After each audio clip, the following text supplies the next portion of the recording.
ശബരിമലയില് ഈ തിക്കും തിരക്കും കൺട്രോൾ ചെയ്യാൻ പറ്റുന്നില്ല, പോലീസിന് കൺട്രോൾ ചെയ്യാൻ പറ്റുന്നില്ല, അയ്യപ്പന് കൺട്രോൾ ചെയ്യാൻ പറ്റുന്നില്ല, ഈ വരുന്നവർക്ക് ഒട്ടും കൺട്രോൾ ചെയ്യാൻ പറ്റുന്നില്ല. അതാണ് ഇവിടുത്തെ യഥാർത്ഥ പ്രശ്നം. പക്ഷെ അവര് കുറ്റം പറയുന്നത് പോലീസിന് കൺട്രോൾ ചെയ്യാൻ പറ്റുന്നില്ല, പോലീസാണ് കൺട്രോൾ ചെയ്യേണ്ടത്. അവരവരുടെ ബിഹേവിയർ ശരിയല്ലെങ്കിൽ ചിലപ്പോൾ ഉണ്ടാവുന്ന ഏറ്റവും വലിയ പ്രശ്നങ്ങളിൽ ഒന്നാണ് ഈ ഉന്തും തള്ളും ഉണ്ടാക്കുക, തള്ളിക്കേറുക, തിക്കും തിരക്കും, ഒരു മാനേഴ്സ് ഇല്ലാത്ത മനുഷ്യരുടെ പ്രശ്നമാണ്. ക്യൂ നിൽക്കാൻ അറിയത്തില്ല, ക്യൂ നിൽക്കത്തില്ല, എല്ലായിടത്തും തള്ളിക്കയറണം. വണ്ടി ഓടിക്കുമ്പോൾ ഇവിടെ തന്നെ എന്തോരം പ്രശ്നങ്ങളാണ്, ഉന്തിക്കയറ്റിയും ബ്ലോക്കാക്കും ഒക്കെ ചെയ്യുന്നുണ്ട്. ഇവിടെ അല്ലാതെ വേറെ വഴിയില്ല, എല്ലാം പൊട്ടനായി പോകും, എവിടെയെങ്കിലും മായം പൊളിച്ച് നിന്നു പോകും. ഇതുപോലത്തെ പ്രശ്നം തന്നെ വേറെ പലയിടത്തും നടക്കുന്നത്. ഇത് മതസ്ഥാപനത്തിൽ മാത്രം നടന്ന പ്രശ്നമൊന്നും അല്ല, ഒന്നും തള്ളും തിരക്കും മരണവും. പിന്നെ ഇവിടെ ഇപ്പോ ഈ കുസാറ്റിൽ കഴിഞ്ഞ ദിവസം കണ്ടില്ലേ, തിക്കിനും തിരക്കിനും ഇടപെട്ട് 4 വിദ്യാർത്ഥികൾ എന്തോ മരിച്ചില്ലേ? എങ്ങനെ സംഭവിച്ചതാ? അത് ആരുടെ വീഴ്ചയാ? ഓർഗനൈസ് ചെയ്യുന്ന ആൾക്കാരുടെ വീഴ്ച ഉണ്ട്. അതിപ്പോൾ ആരാണ് ഓർഗനൈസ് ചെയ്യുന്നത് വെച്ചാൽ ഇപ്പോൾ ഗവൺമെന്റ് ആണ് അതിന്റെ പ്രൊട്ടക്ഷൻ പറഞ്ഞിരിക്കുന്നതെങ്കിൽ ഒരു പരിധിവരെയൊക്കെ അവർ ചെയ്യേണ്ടതായിട്ടുണ്ട്. പക്ഷേ ഇതിനൊക്കെ ഇതല്ലാതെയും പറ്റും. ഇതൊക്കെ സ്ഥിരം പോകുന്ന ഏരിയ കേട്ടോ, ആദ്യമായിട്ട് കാണുന്ന സ്ഥലമൊന്നുമല്ല. ഈ പറഞ്ഞ സ്ഥലങ്ങളിലെല്ലാം ഈ പറഞ്ഞ വന്ന് കൂടുന്ന ആൾക്കാരുടെ ഒരു മാനസികാവസ്ഥയുണ്ട്, എല്ലാം അവരുടെ ഒരു മാനേഴ്സ് ഉണ്ട്. ഞാൻ പറഞ്ഞില്ലേ, യുക്തിവാദികൾ 10,000 പേര് ഒരു ജവഹർലാൽ നെഹ്റു സ്റ്റേഡിയത്തിൽ 10,000 ഇല്ലാതെ നിന്നാലും കുറേ ആൾക്കാർ വന്നിട്ട് ഒരു എന്തും തള്ളും ഇല്ല, തിരക്കില്ല, ബഹളമില്ല, കച്ചറയില്ല, ഒന്നുമില്ല. ഇപ്പൊ മക്ക മദീനെ പോയാൽ വരെ അവിടെ കിടന്ന് മരിക്കുന്നുണ്ട് ആൾക്കാർ. അപ്പോൾ നാല് ചോദിക്കുക, ഈ വക സ്ഥാപനങ്ങളിലൊക്കെ പോകുന്ന മണ്ടന്മാരുടെ അവസ്ഥ എന്താണ്? ഈ കുസാറ്റി സംഭവിച്ച പ്രശ്നത്തിന് ഒരു പ്രത്യേകത ഉള്ളതെന്ന് വെച്ചാൽ യാദൃശ്യമായിട്ടൊരു എന്താ പറയുക, മഴ പെയ്യുകയും അങ്ങനെ ഒന്നും തള്ളം ഉണ്ടാവുകയും ചെയ്തതാണ്. അതിനകത്ത് ഈ ഓർഗനൈസ് ചെയ്ത ആൾക്കാരുടെ ഒരു വീഴ്ച എന്ന് പറയുന്നത് ഈ പറഞ്ഞ പോലെ മഴ പ്രതീക്ഷിച്ചില്ല, അങ്ങനെ ആൾക്കാർ ഒന്നിക്കേറി വീഴുമൊന്നും പ്രതീക്ഷിച്ചില്ല. പക്ഷേ ശബരിമല അങ്ങനെയല്ല, സ്ഥിരമായി പോകുന്ന ആൾക്കാരുണ്ട്. ആദ്യമായിട്ടൊക്കെ വരുന്നവർ കുറവായി ഇപ്പോൾ ശരിക്കും പറഞ്ഞാൽ ശബരിമലയിൽ. ഇനി അഥവാ ആദ്യമായിട്ട് വരുന്നവരാണെങ്കിൽ നിങ്ങൾ നല്ല ചോദിക്കുക, വളരെ നല്ല രീതിയിൽ ബിഹേവ് ചെയ്യുന്ന ആളുകൾ നിൽക്കുന്ന ഒരു സ്ഥലത്തേക്ക് പുതിയൊരാൾ വന്നാൽ അയാൾ എങ്ങനെയായിരിക്കും ബിഹേവ് ചെയ്യുന്നത്? എല്ലാവരും നല്ലപോലെ ക്യൂ നിൽക്കും. നൃത്തം മാത്രം ഇങ്ങനെ കയറി പോകുന്ന കണ്ട അവർ വരത്തില്ല, മോനേടാ ഇങ്ങനല്ല എന്ന് പറയേണ്ട ആവശ്യം വരത്തില്ല. അത് കണ്ടാൽ ആരും കയറത്തില്ല. ഈ ഒന്നും തള്ളും തന്നെ കണ്ടു വളരുന്ന വിശ്വാസികളായ ഈ പറഞ്ഞ പോലെ തീരെ മാനേഴ്സ് ഇല്ലാത്ത ബിഹേവിയർ പ്രോബ്ലം ഉള്ള ആൾക്കാർ കാണിക്കുന്ന കണ്ടാണ് ഈ പിള്ളേർ വളരുന്നത്. അപ്പോൾ അതുകൊണ്ട് അവിടെയൊക്കെ പോകുന്നവർ ഒരു ഗുണമില്ലാത്തൊരു സ്ഥലത്താണ് പോകുന്നത്. മിനിമം ഒരു മനുഷ്യൻ പാലിക്കേണ്ട മര്യാദ പോലും പാലിക്കാൻ അറിയാത്തവരുടെ ഇടയിൽ കൊണ്ടുപോയി ഒരു കൊച്ചുചെറുക്കിനെ ഇറക്കി വിടുകയോ അല്ലെങ്കിൽ ഇതൊക്കെ കണ്ടൊരാൾ വളരുകയോ ചെയ്താൽ ആ വളർന്നു വരുന്ന ആള് ഒരു തീരെ മര്യാദ ഇല്ലാത്ത ഒരാൾ തന്നെ ആയിരിക്കും. അപ്പോൾ അതൊക്കെ പഠിപ്പിക്കണം. എവിടെ നിന്ന് ആര് പഠിപ്പിക്കും? പോലീസ് പഠിപ്പിക്കണം. എല്ലാം പോലീസുകാർ പഠിപ്പിക്കലൊന്നും നടക്കത്തില്ല, സ്കൂളിൽ പഠിപ്പിക്കണം. സ്കൂളിൽ പറയണം, ശബരിമലയിൽ പോകുമ്പോഴും പള്ളിയിൽ നിന്ന് മറ്റേ ഇതിന് പോകുമ്പോഴും അല്ലെങ്കിൽ മക്ക മദീന പോകുമ്പോഴും കിടന്ന് ഒന്നും തള്ളം ഉണ്ടാക്കരുത്, അല്ലെങ്കിൽ അവിടെ പോയി മരിക്കേണ്ട ആവശ്യമൊന്നുമില്ലെന്ന് പഠിപ്പിച്ചാൽ മതി. മക്കയിലൊക്കെ പോയി മരിക്കുന്നത് പ്രായം ചെന്നവരും വയ്യാത്തവരൊക്കെ ചെന്ന് അവിടെ കിടന്ന് മരിക്കുമ്പോൾ പുണ്യം കിട്ടുന്നതുകൊണ്ടങ്ങ് മരിക്കുന്നത്, അല്ലാതെ വേറെ ആക്സിഡൻസ് കുറവാണ്. എന്ന് വെച്ചാൽ അത്രയും ആളില്ലെന്ന് വെച്ച് നോക്കിക്കഴിഞ്ഞാൽ ഇവിടെ അത്രയും ആൾക്കാരൊന്നും വരുന്നില്ലെന്നേ. ഇത് ലോകമെമ്പാടുള്ള മുസ്ലിങ്ങൾ വരുന്ന സ്ഥലമാണ് മറ്റേത്. ഇവിടെ വളരെ കുറച്ച് ലോക്കൽ ദൈവമായ ഈ എന്താ പറയുക അയ്യപ്പൻ വളരെ കുറച്ച് ആരാധകരേ ഉള്ളൂ. അല്ലാതെ ഇവിടെ ഈ നാട് വിട്ട് എങ്ങോട്ടും ഒരാൾക്കും വേണ്ടാത്ത വളരെ ലോക്കൽ മലയാളി, തമിഴ്, കന്നഡ, തെലുങ്ക് ഭാഷകളിലുള്ള വളരെ കുറച്ച് പേര്. തമിഴ്നാട്ടിൽ നിന്ന് എല്ലാവരും ഇവിടെയാണല്ലോ എല്ലാവരും അയ്യപ്പ ഭക്തരാണ് അല്ല. അത് എത്ര പെർസെൻറ്റേജ് ഓഫ് ഹിന്ദുസ് ഉണ്ടോ അതിനകത്ത് വളരെ പിന്നെയും കുറച്ചുകൂടി കുറവാണ് അയ്യപ്പനെ കാണാൻ വേണ്ടി ഇങ്ങനെ ഓടുന്ന ആളുകൾ. പിന്നെ ഒരു പ്രാവശ്യമൊക്കെ പോകും, ഇതെന്താണെന്നൊക്കെ അറിയാൻ നോക്കുന്നവരുമുണ്ട്. സ്ഥിരമായിട്ട് പോകുന്നവർക്ക് മാനസികമായിട്ട് നല്ല പ്രശ്നങ്ങളുണ്ടാവും. അവരെ പറഞ്ഞിട്ട് കാര്യമില്ല, അവരങ്ങനെ ആ പ്രശ്നം ഉള്ളതുകൊണ്ടും കൂടി ആകട്ടെ ഇവിടെ ഇത്ര ഒന്നും നല്ല ഉണ്ടാകുന്നത്. മാനസികമായിട്ട് വിഭ്രാന്തിയുള്ള ആൾക്കാരെ ഒരു പരിധിക്കുള്ളൊന്നും കൺട്രോൾ ചെയ്യാൻ പറ്റത്തില്ല. അപ്പോൾ ഇതൊരു വിഭ്രാന്തിയാണെന്നുള്ള കാര്യം മതഭ്രാന്ത് എന്ന് പറയുന്ന സാധനം കൊണ്ടാണല്ലോ ഇങ്ങോട്ട് പല ഈ തീർത്ഥാടന കേന്ദ്രം വലിയ പുണ്യ സ്ഥലം എന്നൊക്കെ പറയുമ്പോൾ സ്ഥലം പുണ്യമായി പള്ളി പുണ്യ സ്ഥലം എന്ന് പറയുന്നത്. അങ്ങനെയൊക്കെ പറയുമ്പോൾ ഇത് കേട്ട് വിശ്വസിച്ചിട്ട് അങ്ങോട്ട് ഓടണമെന്നുണ്ടെങ്കിൽ ഭയങ്കര പ്രത്യേകതരം ബുദ്ധിയൊക്കെ വേണം, അല്ലാതെ എല്ലാവർക്കും പറ്റത്തില്ല. അപ്പോൾ അങ്ങനെ പോകുന്ന ആളുകളായതുകൊണ്ട് കുറച്ചുകൂടി പ്രശ്നം കൂടും. അപ്പോൾ അവിടെ പോലീസ് മാത്രം പോരാ, പട്ടാളം വരെ ഇറങ്ങേണ്ടി വരും. പട്ടാളമൊക്കെ ഇറങ്ങി കൺട്രോൾ ചെയ്യേണ്ട ടൈപ്പ് ആളുകളാണ് ഇവർക്ക് വേറെ നിവൃത്തിയൊന്നുമില്ല, മര്യാദ അറിയത്തില്ല, ഇവരൊന്നും ക്യൂ നിൽക്കത്തൊന്നുമില്ല. ഇപ്പോൾ റെയിൽവേ സ്റ്റേഷനിലൊക്കെ ചെന്ന് കഴിഞ്ഞാലും ബസ്സിലൊക്കെ കയറി ഇടിച്ച് കുത്തി ആളിഞ്ഞ് വാരി മെഴുകി കുളിയില്ല, നനയില്ല. പിന്നെ ഈ പറമ്പിലൊക്കെ തൂറാൻ മടിയില്ലാത്ത ആൾക്കാരാ. അത്ര ഒരു ശ്രദ്ധയില്ല ഇവർക്ക്. ഇവരെന്ത് സാധനം എവിടെ മരിച്ചറിയുകയൊക്കെ ചെയ്യും. ഈ ശബരിമല മാവെല്ലാം മലിനമാക്കിയിട്ടുണ്ടായിരുന്ന ഒരു കാലത്ത് ഇപ്പോൾ എങ്ങനെയാണെന്ന് എനിക്കറിയത്തില്ല. അതിൻ്റെ ക്യാമ്പയിൻസ് ഒന്നും ഇപ്പോൾ കേൾക്കുന്നില്ല. എല്ലാവരും വൃത്തിയായെന്ന് തോന്നുന്നു. പ്ലാസ്റ്റിക് നിരോധിച്ചുകൊണ്ട് കുറച്ചൊക്കെ സമാധാനം. പ്ലാസ്റ്റിക് നിരോധിച്ചെന്ന് പറയുമ്പോൾ പ്രശ്നമുണ്ട്. പ്ലാസ്റ്റിക്കിൻ്റെ കവർ മാത്രമേ നിരോധിച്ചിട്ടുള്ളൂ. ബാക്കി എല്ലാ സാധനവും എവിടെ ചെന്ന് തൊട്ടാലും പ്ലാസ്റ്റിക്കിലായിരിക്കും. പ്ലാസ്റ്റിക് കോട്ടഡുമാണ് പലതും. പിന്നെ സാധാരണക്കാരൻ ഒരു കവർ മേടിക്കുന്നതിനകത്ത് മാത്രം എന്തിനാ ഇത്ര പിടുത്തമെന്ന് ചോദിച്ചാൽ ആ കവറിൻ്റെ പൈസയും കൂടെ അങ്ങ് വസൂലാക്കാൻ വേണ്ടിയിട്ട് ഒരു മോഡന്ത പരിപാടി. പിന്നെ ഈ പേപ്പർ പോലത്തെ സാധനം പ്രോഡക്റ്റ്സ് ഇറക്കാൻ വേണ്ടി ആ കമ്പനികളെല്ലാം കൂടെ കൂടി കഷ്ടപ്പെട്ടുണ്ടാക്കിയ എന്തോ പരിപാടി പോലുണ്ട് കേരളത്തിൽ, ഇന്ത്യയിലൊക്കെ.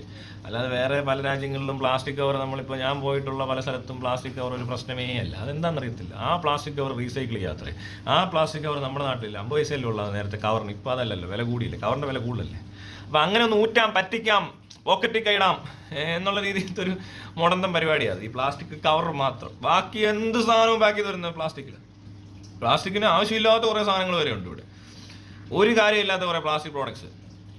പല രാജ്യങ്ങളിൽ നിന്നുള്ള പ്ലാസ്റ്റിക് വേസ്റ്റാണ് ഈ പറഞ്ഞ പല സാധനങ്ങളും ഇവിടെ വന്ന് ആടുന്നത്. അപ്പം അതൊക്കെ വെച്ച് നോക്കുമ്പോൾ അതൊന്നും നടന്നിട്ടില്ല.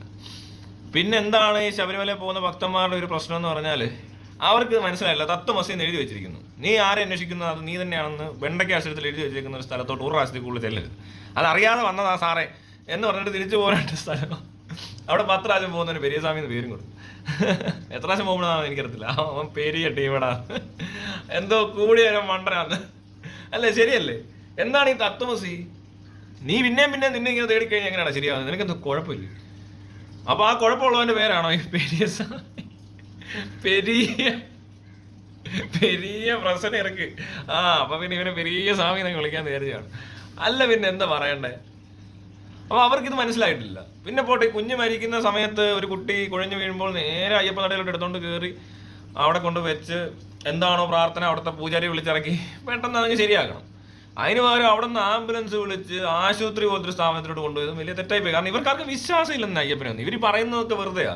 ഇവർക്ക് അയ്യപ്പനൊന്നും വിശ്വാസമുള്ളവരൊന്നും അല്ല. അല്ലെ പിന്നെ അതിന് അയ്യപ്പനെ കാണിക്കാൻ വന്നിട്ട് അതിന് ഇടയ്ക്ക് വെച്ച് കൊച്ചൊന്ന് കുഴഞ്ഞു വീണെന്ന് പറഞ്ഞുകൊണ്ട് വിടാൻ പാടില്ല, എടുത്തോണ്ട് ഓടണമെന്ന്. പക്ഷെ അത്രയും വരെ എത്തിയതാ, മനസ്സിലായില്ലേ? അയാളെ പഠിക്കെ കൊണ്ട് കലവടച്ചു എന്നൊക്കെ പറയുന്ന ഒരു സംഭവമായി പോയത്. അങ്ങനെ ചെയ്യാൻ പാടില്ല. കാരണം അയ്യപ്പനെ അവിടെ കൊണ്ടിടണമെന്ന്. അപ്പൊ അവിടെ വെച്ചൊക്കെയാണ് മരിക്കുന്നതെങ്കിൽ ഇതിപ്പോൾ ആശുപത്രി കിടന്ന് മരിക്കുന്ന പോലെ അങ്ങനെയൊക്കെയുള്ള സീനല്ല. അത് ശരിയായില്ല. അയ്യപ്പനെ കളിയാക്കരുത്. ആരാണ് അയ്യപ്പനെ കളിയാക്കുന്നത്? കഴിഞ്ഞ ദിവസം എൻ്റെ പോസ്റ്റിനകത്തൊക്കെ വന്ന് കിടന്നങ്ങ് കച്ചറ, നീ അങ്ങനെ പറയുന്നു, നീ ഇങ്ങനെ പറയുന്നത് ശരിയായില്ല, നീ അത് എന്നൊക്കെ പറയുന്നത്. ഇതിനകത്ത് ഞാനാണോ ഇങ്ങനെ അവിടെ പോയി മരിക്കുന്നതും ഉന്തും തള്ളും ഉണ്ടാക്കുന്നതും അവിടെ എല്ലാം നശിപ്പിച്ച് പൊളിയൂട്ടഡ് ആക്കുന്നതും പമ്പാ നദി മലിനമാക്കുന്നത് ഞാനാണോ അയ്യപ്പനെ സംരക്ഷിക്കണമെന്ന് പറഞ്ഞുകൊണ്ട് പെണ്ണുങ്ങൾ അവിടെ വന്നു കഴിഞ്ഞാൽ തലയ്ക്ക് തേങ്ങ അടിച്ചുടയ്ക്കും, അവരെ വേശ്യകളെന്ന് വിളിക്കുക, ഇങ്ങനെയൊക്കെ ചെയ്ത് ഞാനാണോ? അയ്യപ്പനെ നാട്ടിക്കുന്ന അയ്യപ്പൻ്റെ ഭക്തന്മാർ തന്നെ, അല്ലാതെ വേറെ പുറത്തുനിന്ന് ഒരാളുടെ ആവശ്യമില്ല അവർക്ക്.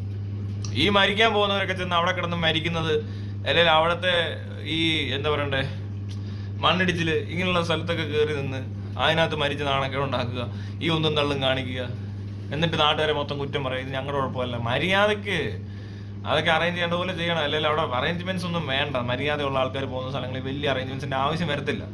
അതൊക്കെ മര്യാദയ്ക്കും കയറി പോകണം, ക്യൂ ഒക്കെ നിന്ന് ക്ഷമയോടെ പോകണം. ഈ ക്ഷമ പോലും ഇല്ലാത്തവന്മാരാണോ ഈ ഭക്തന്മാര്? അവർക്ക് പക്ഷെ യുക്തിയുണ്ട്. അവർ കംപ്ലൈന്റ് ചെയ്യുന്ന മൊത്തം പോലീസിനെയും ഗവൺമെന്റിനെയൊക്കെയാണ്. അതായാലും നല്ല രീതിയിൽ മനസ്സിലാവുന്നുണ്ട് അവർക്ക്. അവരോടാ പറയുന്നത്, നിങ്ങളൊന്ന് ശ്രദ്ധിക്കണം കേട്ടോ. എടാ അയ്യപ്പനെ കളിയാക്കുന്നോടാ. അത് ഞാനാണോ പറഞ്ഞത്? ഞാൻ പിന്നെ ഇവരൊക്കെ നല്ല വിശ്വാസിയാണ്. കാരണം എന്താ വെച്ചാൽ ഞാൻ എപ്പോഴും പറയുന്നത് അയ്യപ്പൻ നോക്കിക്കോളൂ, അയ്യപ്പൻ നോക്കിക്കോളൂ. അയ്യപ്പനോട് പറഞ്ഞാൽ അത് ചെന്ന് കയറി ചെന്ന് പറയാം, 18 പടി നേടി ചവിട്ടി ചെന്നിട്ട് നീ നിന്റെ വീട്ടിലെ കാര്യം മാത്രം പറയാതെ അവിടെ ക്യൂ നിന്നപ്പോൾ അയ്യപ്പാ ഇത് ശരിയായില്ല അയ്യപ്പ, അടുത്ത പ്രാവശ്യം ഞാൻ വരുമ്പോൾ മര്യാദയ്ക്ക് ക്യൂ നിന്നോളാം, ഒരാളുടെ മുന്നോട്ട് ഞാൻ ചാടി കയറത്തില്ല, എല്ലാവർക്കും ഈക്വൽ ഒരു ഇത് കൊടുത്തുകൊണ്ട് റെസ്പെക്ട് ചെയ്തുകൊണ്ട് ഞാൻ ഇനി അടുത്ത പ്രാവശ്യം മല ചവിട്ടിക്കോളാം അയ്യപ്പ ഈ പ്രാവശ്യം എന്നോട് ക്ഷമിക്കുക അയ്യപ്പ, ഞാൻ അറിയാണ്ട് ഒന്നും തള്ളും ഉണ്ടാക്കി അയ്യപ്പ എന്ന് പറയുമല്ലേ വേണ്ടത്. അതേതായാലും ഞാനേ ചെയ്തോളൂ, ഞാൻ പോയില്ലേ പറയുക. എവിടെ നിന്നാണല്ലോ അയ്യപ്പനെ കേൾക്കാൻ പറ്റുമായിരിക്കില്ല. അയ്യപ്പൻ ദൈവമല്ലേ, ഞാൻ മലയിലോട്ട് വലിയ കയറേണ്ട ആവശ്യമില്ല. ഞാനൊക്കെ ഇവിടെ നിന്ന് പറഞ്ഞാൽ അയ്യപ്പനോട് ഒന്ന് കേട്ടോളൂ. അങ്ങനെയാ. നീയൊക്കെ ഈ വാല്യൂ കുറഞ്ഞ ആൾക്കാരായതുകൊണ്ട് അവിടെ വരെ പോകേണ്ടി വരുന്നത്. ഇവിടെയൊക്കെ അയ്യപ്പൻ ഇങ്ങോട്ടാണ് വരുന്നത്, അതുകൊണ്ട് പേടിക്കാനില്ല. നമ്മൾ പറയുന്നതൊക്കെ കേൾക്കുന്നുണ്ട് അല്ലേ, ശരിയല്ലേ? അല്ലേ പിന്നെ എൻ്റെ വീഡിയോ ഉണ്ട് അയ്യപ്പൻ്റെ മുന്നിൽ കേൾപ്പിക്ക് ആരെങ്കിലും. അങ്ങനെയല്ലല്ലോ അയ്യപ്പൻ കേൾക്കുന്നതാണോ? അയ്യപ്പൻ ശിക്ഷിക്കണമെന്നുണ്ടെങ്കിൽ എങ്ങനെയാണ് ശിക്ഷിക്കുന്നത്? ഇപ്പോൾ ഇവിടെ പ്രളയമൊക്കെ വന്നാൽ എങ്ങനെയാ? ഒരു ആള് പറയുന്നത് കേട്ട് ലോബികൾ പ്രവർത്തിക്കുന്നു. ചില ലോബികൾ ശബരിമലയെ എന്താ പറഞ്ഞ ഇകഴ്ത്തി എന്താ പറയാ അതിന് പറഞ്ഞ താത്തിക്കെട്ടാൻ വേണ്ടിയിട്ട് ചില ലോബികൾ പ്രവർത്തിക്കുന്നുണ്ടെന്ന്. അതേതാ ലോബി? എവിടെ എന്തൊക്കെയാ അടിച്ചു വിടുക? പറഞ്ഞ കുറെ പേര് ലോബിയും പ്രവർത്തിക്കുന്നുണ്ട് അയ്യപ്പനത്. തിക്കും തിരക്കും ഉണ്ടാക്കുന്ന ഒരു പ്രത്യേക ലോബി കണ്ടെത്തിയ ഒരു മഹാശാസ്ത്രത്തിന്റെ വാക്കുകളാണ് നിങ്ങൾ കേട്ടത് എന്നല്ലേ? ചിന്തിക്കാൻ ശേഷിയില്ലാത്ത മനുഷ്യരെ പിന്നെയും കൺഫ്യൂസ് ചെയ്യിക്കുന്നോടാ. അയ്യോ, അയ്യപ്പനെതിരെ ലോബി പ്രവർത്തിക്കുമ്പോ അയ്യപ്പൻ എന്നെ ഉണ്ടാക്കിയിരിക്കുവാന്ന് ചോദിച്ചു കഴിഞ്ഞാൽ ഇവനെയൊക്കെ എന്തോ പറയൂടെ ഇങ്ങനത്തെ പൊട്ടത്തരം പറയുന്നതിൻ്റെ അടുത്തൊക്കെ. ബുദ്ധിയില്ലായ്മയ്ക്ക് അങ്ങനെ വലിയ ലിമിറ്റ്സ് ഒന്നുമില്ല, വിവരക്കേടിന് ലിമിറ്റ്സ് ഇല്ല. പക്ഷെ അങ്ങനെയല്ല, നേരെ തിരിച്ചുള്ള സാഹചര്യങ്ങളില്ല. അതിനൊക്കെ ലിമിറ്റ് ഉണ്ട്. നോളജിന് പോലെ ലിമിറ്റ് ഉണ്ട്, ഇതിന് ലിമിറ്റ് ഇല്ലല്ലോ. എന്നുവെച്ചാൽ ഇപ്പം അറിയാവുന്ന അറിയുവരല്ലേ ഉള്ളൂ, എല്ലാവർക്കും അറിയത്താണ്. മറ്റേത് അങ്ങനെയല്ലല്ലോ, എന്തും പറയാം, എന്തും ചെയ്യാം.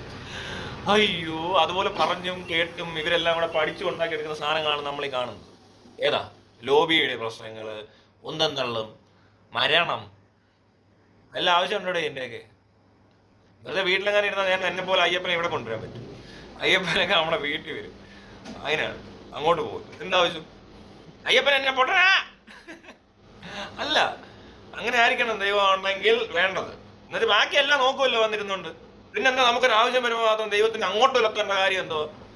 അല്ല, ഒന്ന് ആളെ ചിന്തിക്കണോ, ബോധം വെളിവൊക്കെ ഇച്ചിരി വെക്കും. പോട്ടെ, ആ ദൈവം അവിടെ പ്രത്യേകം എഴുതി വെച്ചിട്ടുണ്ട്, നീ നിന്നെ തന്നെയാണ്. എന്നാ പിന്നെ നിന്റെ വീട്ടിലിരുന്നാൽ പോരാന്നാ പറയുന്നത്.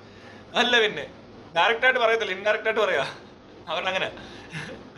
എന്നിട്ട് ഇനി കാണിക്കാൻ എല്ലാ ദൈവവും ഇവിടെ വരും, ഇവിടെ മതി. ഈ ഇവിടെ എല്ലാം ഉള്ളിലും തുരുമ്പിലും സർവ്വവ്യാപി, സർവജ്ഞാനി, സർവശക്തൻ. ഈ സാധനത്തിന് ഒരു കാരണവശാലും തണ്ടി ഇപ്പൊ ഇവിടെ ഇരിക്കുന്ന ഇത്ര അടുത്ത് ഈ സാധനം അല്ലേ എന്നെ കൊണ്ട് പറയിക്കുന്ന പോലും ആരാണ്? ഭക്തൻ. അങ്ങനെ വേണം കാണാൻ. അല്ലാതെ ഞാൻ പറയുന്നത് മോശവും നീ വേറൊരുത്തം പറയുന്നത് കറക്റ്റും ആകുന്നത് എങ്ങനെയാ? എല്ലാരും പറയുന്നത് കറക്റ്റാ. അപ്പോ മനസ്സിലായില്ലേ? വിശ്വാസം അങ്ങനെ വിചാരിക്കുക. പിന്നെ നിനക്ക് ഇതിനകത്ത് വ്യത്യാസം ഉണ്ടാക്കാൻ പറ്റും. എങ്ങനെയാന്ന് വെച്ചാല്, ദൈവം പാതിയാണല്ലോ, ബാക്കി പാതി നീ എന്ന് പറഞ്ഞൊരു മൈരനുണ്ടല്ലോ. അപ്പൊ ആ മൈരനെ ചിന്തിക്കണം. ആ മൈരൻ 50% എന്റെ പ്രശ്നം ഇരിക്കുന്നത്. ഞാൻ ഈ പറയുന്നതിന് എന്തെങ്കിലും കുഴപ്പമുണ്ടെന്ന് തോന്നുന്നത് 50% മൈരനായ മനുഷ്യന് മാത്രം. അപ്പൊ നീ എന്ന മൈരൻ അങ്ങ് മനസ്സിലാക്കിയാൽ മതി എന്റെ പ്രശ്നം എന്താണ്. എന്റെ ബാക്കി പാതി കറക്റ്റായിട്ട് അവിടെ നടക്കുന്നുണ്ടെന്ന് വിചാരിച്ചോ. അല്ലേ, ശരിയല്ലേ? എല്ലാം വേണ്ട ഫുള്ളങ്ങ് എടുത്തോ. അപ്പൊ നീ ഏത് മൈരനാണ്? മൈരൻ നീ അല്ലേ? ശരിയല്ലേ? നിന്റെ തലയ്ക്കകത്ത് എങ്ങനെ ദൈവം ഇങ്ങനെ പ്രവർത്തിക്കുന്നത്? അതെന്നാ കളിയാ? ഞാനൊന്നും തള്ളം ഉണ്ടാക്കത്തില്ല, ഈ പറഞ്ഞ സ്ഥലത്ത് പോകത്തില്ല. ഞാൻ ഈ ബിഹേവിയർ കാണിക്കുന്ന ആളൊന്നും അല്ല. എവിടെയെങ്കിലും നിന്ന് പതുക്കെ ക്യൂ നിന്ന് പോകുന്നത് തന്നെ ഇഷ്ടം. അങ്ങനത്തെ സ്ഥലങ്ങളിൽ പോകുന്നതാണ് താല്പര്യവും. അല്ലാതെ ഈ ഒന്നും തള്ളം ഉണ്ടാക്കി നടക്കുന്ന കച്ചറകളുടെ പോയി മെഴുകുന്ന ഇഷ്ടമല്ല. അപ്പൊ നിന്റെ ദൈവം ഒന്നും തള്ളം ഉണ്ടാക്കാനാണ് നിന്നെ പഠിപ്പിച്ചിരിക്കുന്നത്. അപ്പൊ നിന്റെ തലയ്ക്കകത്തിരിക്കുന്ന ദൈവത്തിന് എന്തോ കുഴപ്പമുണ്ട്. നിന്റെ ദൈവത്തിന് ഒരു ക്വാളിറ്റി ഇല്ലാത്തതുകൊണ്ടായിരിക്കും ചിലപ്പോൾ അങ്ങനെ. എന്നാൽ എൻ്റെ അടുത്ത് നിൽക്കുന്ന ദൈവം കുറച്ചുകൂടി കൊള്ളാവുന്ന ക്വാളിറ്റി ഉള്ള ദൈവമാണ്. പറമ്പി തൂറിക്കാത്ത ദൈവം, ഇങ്ങനെ കുളിക്കാതെ നനയ്ക്കാതെ കിലോമീറ്റർ നടത്തിപ്പിക്കാത്ത ദൈവം, ചെരുപ്പിട്ട് നടന്നാൽ മതി, ആവശ്യമില്ലാതെ ചെരുപ്പൊന്നും ഇടാതെ നടക്കണ്ടെന്ന് പറയുന്ന ദൈവമാണ് എൻ്റെ ദൈവം. പിന്നെ ഈ വ്രതമെടുക്കല്, പട്ടിണി കിടപ്പ് എന്നൊന്നും ഇല്ലാത്ത ദൈവമുണ്ട്. അപ്പൊ അങ്ങനെയൊക്കെ നോക്കിക്കഴിയുമ്പോൾ നിന്റെയൊക്കെ ദൈവത്തെക്കാളൊക്കെ എത്രയോ മെച്ചപ്പെട്ട ദൈവം എൻ്റെ ദൈവം എന്ന് എനിക്ക് തോന്നിപ്പോകും. എൻ്റെ ദൈവത്തിന്റെ പേര് കിംബിൾ കുർഡോ. അതിന്റെ ഐലൻഡിന്റെ പേരാ, സോറി തെറ്റിപ്പോയി. എൻ്റെ ദൈവത്തിന്റെ പേര് വന്നോ നീ? എന്താ ഞാൻ വെറുതെ ശബ്ദം ഉണ്ടാക്കിയല്ലോ, വിളിക്കുന്ന തന്നെ ഓടി ഇങ്ങോട്ട് വരണമെന്നില്ല. നിങ്ങളെ ദൈവം ആരെങ്കിലും ഇങ്ങനെ വരാറുണ്ടോ? ക്യാമറ കാണത്തില്ല, അങ്ങനെ ഒരു പ്രശ്നമുണ്ട്. എനിക്ക് കാണാൻ പറ്റും, ഞാനേ കണ്ടുള്ളൂ, ഞാൻ മാത്രമേ കണ്ടുള്ളൂ. മനസ്സിലായടാ? ഓരോ അളിഞ്ഞ പോട്ടത്തിനെ കൊണ്ട് നടക്കുവോ പറയണോ? എടോ, ഇങ്ങനെയൊക്കെ ഇതൊക്കെ കാണാൻ പറ്റണം. വെച്ചപ്പോ വരും പറയുന്നില്ല ഞാൻ. അതുകൊണ്ട് പേര് പറഞ്ഞ പ്രശ്നമാണ്. ഇവിടെ എന്മാരും എല്ലാം അയ്യപ്പൻ വിളിക്കാൻ അയ്യപ്പൻ വരാറുള്ളൂ. എവിടെ വരുന്നു? ഇനി ഇതൊക്കെ കണ്ട് അയ്യപ്പൻ ഇമിറ്റേറ്റ് ചെയ്യുമായിരിക്കും, ഞങ്ങൾ ദൈവത്തെ കണ്ട് പഠിക്കുമായിരിക്കും. അയ്യപ്പാന്ന് വിളിക്കാൻ വരുമോ? ഇടി വരുമോ? എന്തെല്ലാട്ടെ, അത്രയൊക്കെ ഉള്ള കാര്യങ്ങൾ കേട്ടോ. അതിനിവിടെ കിടന്നുകൊണ്ട് വെറുതെ അംഗം വെട്ടി ആൾക്കാർ തമ്മിലടി, പെണ്ണ് കയറണോ ആണ് തൂറണോ മലയിലെ പെണ്ണ് തൂറിയാൽ ശരിയാകത്തില്ലെന്നൊക്കെ പറയുന്നൊരു പ്രത്യേക മല. ഈ കോമഡിയൊക്കെ ഇവിടെ മാത്രമേ അവതരിപ്പിക്കാൻ പറ്റത്തുള്ളൂ, ലോകത്തൊരു സ്ഥലത്തും പോയി അവതരിപ്പിക്കാൻ പറ്റുന്നില്ല. അതുകൊണ്ട് ചില ഇട്ടാവട്ടത്ത് മാത്രം കാണപ്പെടുന്ന പൊട്ടക്കിണറ്റിലെ തവളകളായ കുറച്ച് ആൾക്കാരുടെ മണ്ടത്തരം അപ്പുറത്തോട്ട് വലിയ ക്വാളിറ്റി ഉള്ള പരിപാടിയായിട്ട് എനിക്ക് തോന്നുന്നില്ല. കാരണം കണ്ടില്ലേ, ഞാൻ പറയുന്നില്ല, പറഞ്ഞ അപ്പം ഇവിടെ വരും. അതാണ് ദൈവം. അല്ലാതെ ഇങ്ങനെ അലഞ്ഞു തിരിയേണ്ട ആവശ്യമൊന്നുമില്ല. മനസ്സിലാക്കിക്കോ. ദൈവത്തിന്റെ പവർ അറിയത്തില്ലേ? നീയൊക്കെ പഠിപ്പിച്ചേനെ, പറഞ്ഞുതരാം നിനക്ക് എന്താണ് ദൈവം, എങ്ങനെ ഇരിക്കണം ദൈവം. ഞാൻ വല്ല ആദ്യം അയാൾക്ക് സർവ്വശക്തനാണെന്ന്, ശക്തി കൂടുതലാ. അപ്പൊ അത് ഇങ്ങോട്ട് വരുന്നതാണോ? അത് എപ്പോഴും ഉണ്ട് ഇവിടെ, ഇങ്ങോട്ട് വരണ്ട, ഇവിടെ ഉണ്ട്. മനസ്സിലല്ല? അവിടെ തന്നെ ഉണ്ട്, എല്ലാം കാണുന്നുണ്ട്, എല്ലാം അറിയുന്നുണ്ട്. പിന്നെ നീ പോയി ഇതിനെ കറക്റ്റ് ചെയ്യാന്ന് പറഞ്ഞുകൊണ്ടൊന്നും വേറെ സ്ഥലത്തോട്ട് ഇരുന്ന് നടക്കത്തൊന്നുമില്ല. കാരണം നിന്നെക്കാളും ജ്ഞാനമുണ്ട്, സർവ്വജ്ഞാനമുള്ളൊരു സാധനമാണ്. അപ്പം അതുകൊണ്ട് ഇവിടെ നടക്കാൻ പോകുന്നതും നടന്നതും ഇനി നടക്കാനിരിക്കുന്നതായിട്ടുള്ള മുഴുവൻ കാര്യങ്ങളും എൻ്റെ കൊച്ചിൻ്റെ